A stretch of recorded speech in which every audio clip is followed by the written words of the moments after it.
Welcome back. Now, the government of the United Kingdom decided on Thursday, the 7th of October 2021, to take Namibia off the so-called red list as of Monday. The red list placement means people in the UK are banned from travelling to Namibia.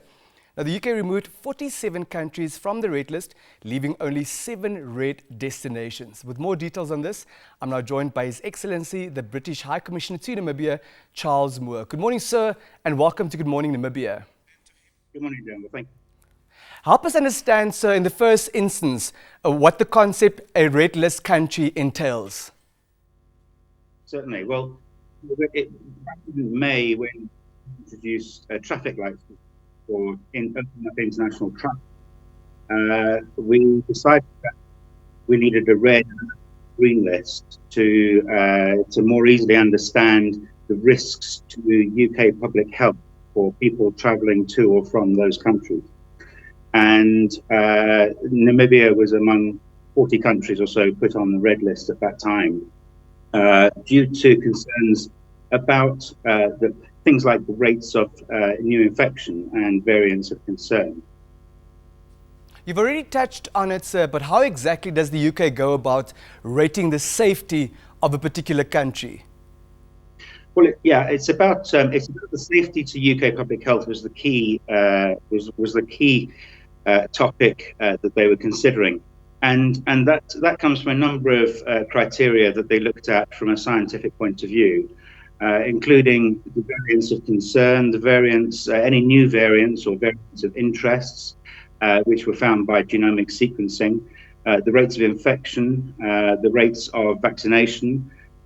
All to check across every country in the world how they were doing, and at that time, Namibia was entering its third wave. Infections were rising. Vaccinations had not taken off as well as they could have done. There was concern about the beta variant, which was evident in early genomic sequencing in Namibia, and so all of these issues of concern prevented Namibia and many other countries in Southern Africa from being removed from the red list. Last week, radical changes to the red list had been announced. How did that development come about, Your Excellency? Well, huge amounts of effort. We in British High Commission in Windhoek, and we're working very closely with the government and with many partners here to provide significant amounts of data on all of these aspects, particularly on genomic sequencing, where we were trying to prove that the beta variant was no longer a threat, that Delta variant was the dominant variant, which is the dominant variant in the UK as well. We were pleased to be able to show that infection rates had fallen significantly and that vaccination rates had increased significantly, due to great campaigns by the Ministry of Health or the First Lady and other people. So the picture was looking altogether more positive, and the UK decided that there were a number of countries in scope for being removed from the red list because of the improvements and therefore the reduction in the risk to UK public health for travellers coming from those countries. What does this development mean for these countries that are no longer on the red list, particularly for Namibia? Well, I mean, it's great news for us because we can now get people moving in both directions. I'm particularly keen that we re-energise the tourism sector. We have thousands of tourists coming from the UK to this beautiful country every year, and I'm really keen. It's been such a battle for tourism companies and the hospitality sector here over the past 18 months. They rely on income from tourism, and in fact that the income from tourism goes towards conservation projects and communities.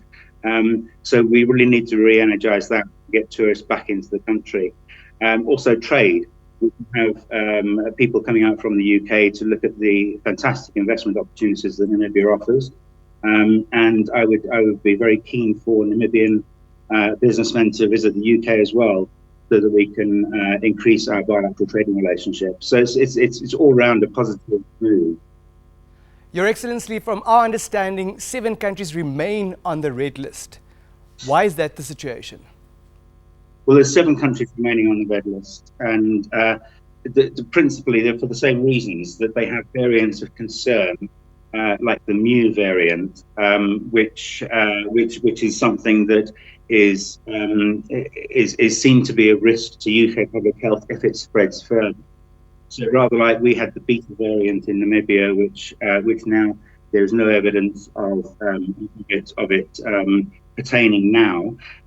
Those countries in Central and South America have the mu variant and a couple of other variants of interest, which obviously the UK public health system does not want to import. So it's for the same reasons. But I think we're very lucky that we don't have any new variants of concern at the moment. Your Excellency, what is it that Namibia needs to do to make sure that it remains on the green list and doesn't land back on the red list? Well, Namibia's doing all the right things. I mean, the vaccination uptake is much better than it was 3 or 4 months ago. And that's really positive. I mean, people need to get vaccinated to protect not only themselves, but to protect others. The incidence rate are falling. I've been watching it, all the daily figures, and it's stubbornly still above 1,000 active cases daily, but hopefully we'll get below that magic figure. But when you think 3 months ago we were up to like 27,000 active cases in Namibia, that's a massive improvement. And so the direction of travel is exactly right, and it's very positive. And so I think the big risk for green list countries is that some new variant appears, which obviously happens regularly. Those variants may be harmless, but they could be variants where vaccinations prove ineffective. So as long as no new variants arise, I think hopefully we're out of the woods at the moment. Your Excellency, we appreciate you making time for us this early in the morning. Before we let you go, any final remarks, please? No, well, I mean, just to say, I'm delighted that we can get back to travelling between our 2 countries. As I said, Namibia is such a beautiful country that I'm very keen to ensure a rapid and significant influx of British tourists and tradespeople in the near future. So I'm really pleased with this development, and it's a good opportunity. Thank you for having me on to explain the red list. I hope we won't need to talk about the red list again in future. I hope we'll remain green forever, and we look forward to that. Thank you very much, sir. Thank you. That was British High Commissioner to Namibia, His Excellency Charles Moore, talking to us about their red list. Namibia is no longer on the red list. We're right back.